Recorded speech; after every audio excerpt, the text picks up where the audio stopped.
আমার একটা ছোট ভাই ছিল, সে ক্লাস ৬ষ্ঠ শ্রেণীতে পড়ে। সে আমাকে প্রায় বলতো, আপু, আমি তোমাকে বিয়ে করতে চাই। তার মুখে এসব কথা শুনে আমি বলেছিলাম, এ হয় না। তারপর একদিন রাতে হোটেলে নিয়ে যা করেছিলা, তা যদি জানতে চান তাহলে গল্পটি মনোযোগ দিয়ে শুনুন।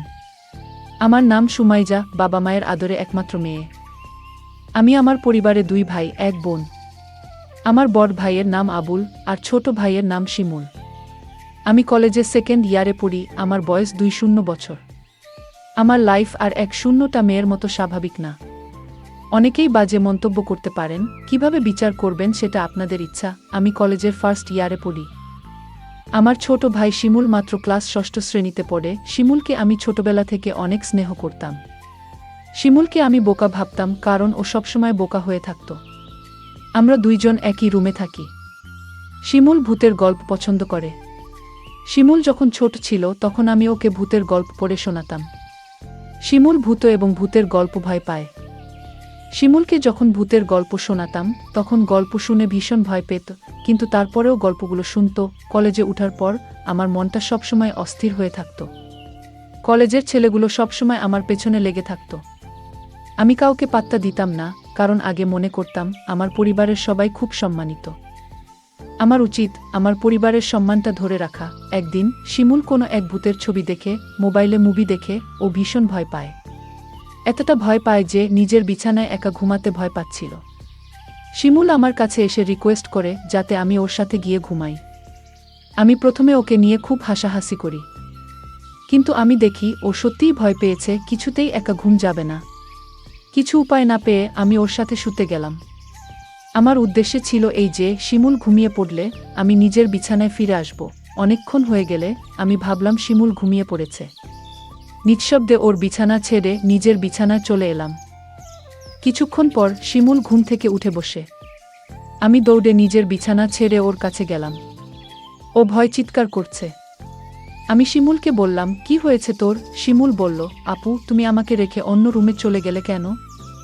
আমি একা একা থাকতে ভয় পাই, তাছাড়া আমি ভূতকে বেশি ভয় পাই। ও কান্না করা শুরু করছে। আমি শিমুলকে সান্ত্বনা দিয়ে বললাম, লক্ষ্মী ভাই আমার, তুই আর কাঁদিস না। আমি কথা দিলাম কাল থেকে তুই আমার রুমে একসাথে ঘুমাবি। সত্যি বলছো আপু? কাল থেকে আমি তোমার রুমে ঘুমাবো? হ্যাঁ, সত্যি বলছি। আমার ভাই একা একা রুমে ভয় পেয়ে কষ্ট পাবে, এটা আমি চাই না। আমি বুঝতে পারলাম ভীষণ ভয় পেয়ে আছে। আমি কোনো উপায় দেখলাম না। শিমুলের পাশে শুয়ে পড়লাম। শিমুল কিছুক্ষণ পরে ও চিৎকার মেরে উঠল। আমি বললাম, কি হয়েছে শিমুল? শিমুল বলল, আপু, আমি ভূতের স্বপ্ন দেখেছি। শিমুল তখন ভয় পেয়ে গেল। আমি বললাম, আমি তো তোর পাশে আছি। শিমুলকে আমি যতখানি বোকা ভেবেছিলাম, আসলে সে ততখানি বোকা না। এখন থেকে প্রতি রাতে শিমুল আমার রুমে ঘুমায়। একদিন রাতে শিমুল আমাকে এমন একটা কথা বলল যা শোনার পর আমার দম বন্ধ হয়ে আসছিল। ও আমাকে বলল, আপু, তুমি অনেক সুন্দর। আপু, আমি তোমাকে বিয়ে করতে চাই। আমি বললাম, বোকা, তুই এসব কি বলছিস? আমরা বিয়ে করতে পারবো না। কেন আমরা বিয়ে করতে পারবো না? আমি বললাম, কারণ আমরা ভাই বোন। শিমুল জিজ্ঞেস করল, ভাই বোন হলে কেন বিয়ে করতে পারবে না? আমি বললাম, যাদের মাঝে রক্তের সম্পর্ক আছে তারা একে অপরকে বিয়ে করতে পারে না। ধর্মে নিষেধ আছে, না মানলে পাপ হয়। শিমুল বলল, নবী আদমের যুগে তো তারা বিয়ে করেছিল।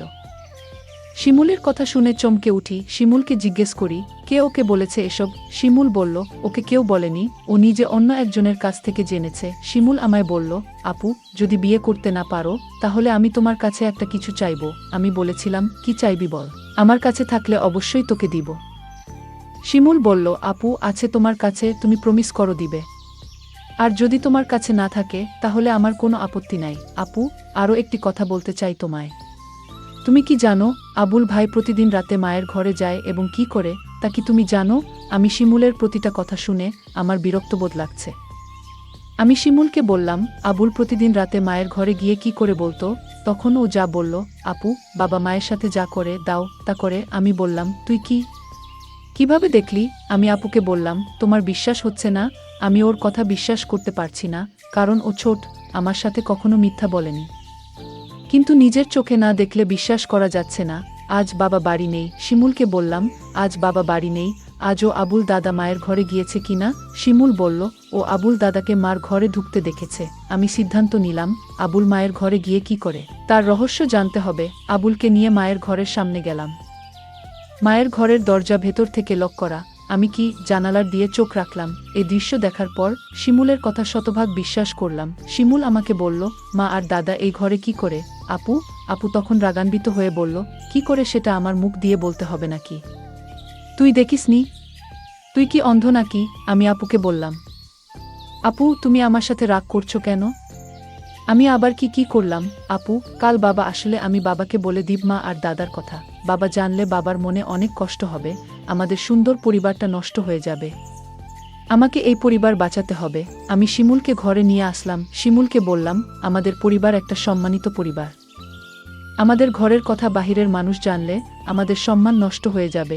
ঠিক আছে আপু, আমি বাবাকে কিছু বলবো না, শুধু তুমি যদি আমার একটা কথা রাখো, আমি আমার পরিবারকে বাঁচাতে। আমি শিমুলকে বললাম, তুই বল তোর মনের কথা। আমি রাখবো। শিমুল তখন আমার জিজ্ঞেস করলো, সবাই পারলে আমরা কেন পারবো না? কি করতে হবে সেটা বলবি তো? আমি বললাম, আপু, তোমার কাছে একটা রাত ধার চাই।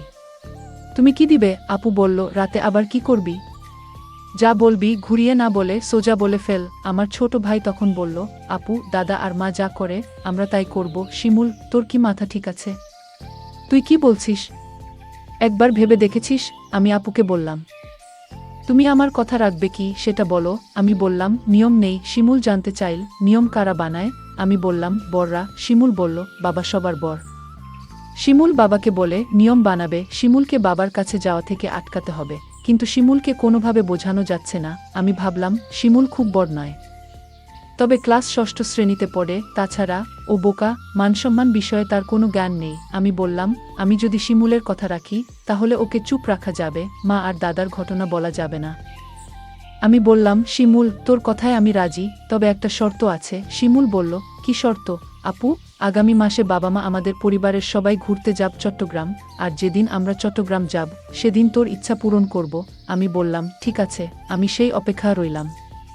1 মাস পর বাবা আর মা আমাদের সবাইকে ডেকে বললেন তারা চট্টগ্রাম যাবেন ঘুরতে, তাই আমাদের সবাইকে জানিয়ে দিলেন। আমি বাবার কথা শুনে আমার অনেক ভালো লাগছে। এতদিন পর আমার মনের ইচ্ছা পূরণ হবে। আজকের মতো আমি খুশি কোনোদিন হয়নি। আমরা চট্টগ্রামের উদ্দেশ্যে রওনা দিলাম। তারপর চট্টগ্রামের এক হোটেলে গিয়ে আমাদের পরিবারের সবাইকে নিয়ে উঠলাম।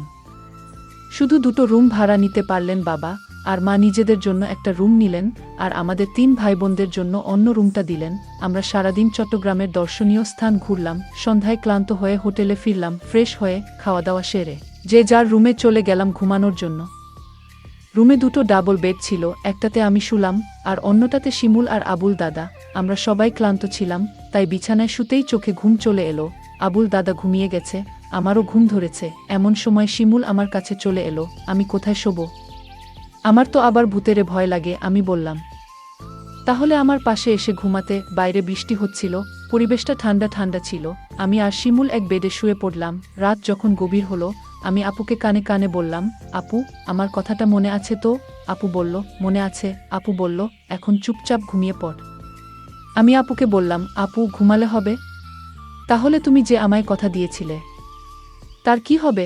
আপু বলল, শোনো, আজ তো পাশের বেডে আবুল দাদা শুয়ে আছে, বড় ভাই যদি জেগে যায় তাহলে সমস্যা হবে। আমি আপুকে বললাম, তাহলে এখন কি উপায়? আপু বলল, তুই চিন্তা করিস না, কাল এর একটা ব্যবস্থা করব। আপু, কাল কি ব্যবস্থা করবে? আজ পারলে না, এখন তুমি বলছো কাল পারবে। আমি তোরে কথা দিলাম, তুই একদম ঠান্ডা মাথায় ঘুমা, দেখিস আমি সকালে কি করি। তারপর সকাল হলো, আমরা একটা রেস্টুরেন্টে গিয়ে সবাই খাবার খেতে বসলাম। খাওয়া দাওয়া সেরে আমি মাকে ডাক দিয়ে বললাম, মা, আমরা আজ এক রুমে আবুল দাদাকে নিয়ে থাকতে পারবো না। আপু মাকে বুঝিয়ে বলল, মা, কাল রাতে আবুল দাদা এমনভাবে নাক ডাকা শুরু করছিল, আমরা সারারাত ঘুমাতে পারিনি। আমার আর শিমুলের জন্য আলাদা একটা রুমের ব্যবস্থা করে দাও।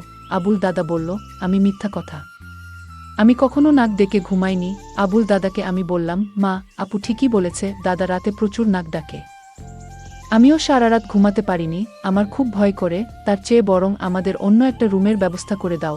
বাবা বলল, ঠিক আছে, তারা যখন এত করে বলছে তাহলে তাদের জন্য আলাদা একটা রুমের ব্যবস্থা করে দিলেই ভালো হয়। আমি বাবার কাছে গিয়ে বললাম, অনেক অনেক ধন্যবাদ বাবা। বাবা তখন আমার আর আপুর জন্য আলাদা একটা রুম ভাড়া নিল। আমরা সবাই রাতের খাবার খেয়ে প্রত্যেকের রুমে গিয়ে শুয়ে পড়লাম। আমি আর আপু আলাদা একটা রুমে গিয়ে শুয়ে পড়লাম। রুমের বেড এত ছোট ছিল যে দুজন থাকা খুব কষ্ট হচ্ছিল। হঠাৎ দেখলাম আপু ঘুমিয়ে গেল। আমি আপুকে ডাক দিয়ে বললাম, এই আপু, তুমি ঘুমিয়ে গেলে? আমি আপুকে জোরে জোরে ডাকতে লাগলাম। আপু আমার কথা শুনছে না। আমি রাগান্বিত হয়ে আপুকে বললাম, আপু তুমি উঠছো না কেন? কিছুতেই আপু আমার কথা শুনছে না। আমি আপুকে গ্লাস থেকে পানি নিয়ে তার মুখে ছিটা দিলাম, তাও আপু উঠছে না। আমি আপুকে বললাম, এই আপু, আমি কিন্তু এখনই বাবাকে দাদার ঘটনা সব বলে দিব, তুমি যদি না উঠো তাও দেখছি। আপু উঠেনি। আমি ভয় পেয়ে গেলাম। আপু ঘুম থেকে কিছুতেই জাগাতে পারছি না। আমি আর কোনো উপায় না পেয়ে বাবাকে ডাক দিয়ে বললাম, বাবা, আপুকে এই যে ডাকছি, আপু তো ঘুম থেকে উঠছে না। বাবা বলল, রাত অনেক হয়েছে, তোর আপু মনে হয় গভীরভাবে ঘুমিয়ে গেছে। যা, তুই শুয়ে পড়, সকাল হলে ডাকতে হবে না, এমনিতেই উঠে যাবে। আমি বাবাকে বললাম, বাবা, তুমি বিশ্বাসটা বুঝতে পারছো না, আমি আপুকে পানি ছিটা দিলাম, তাও তো উঠছে না।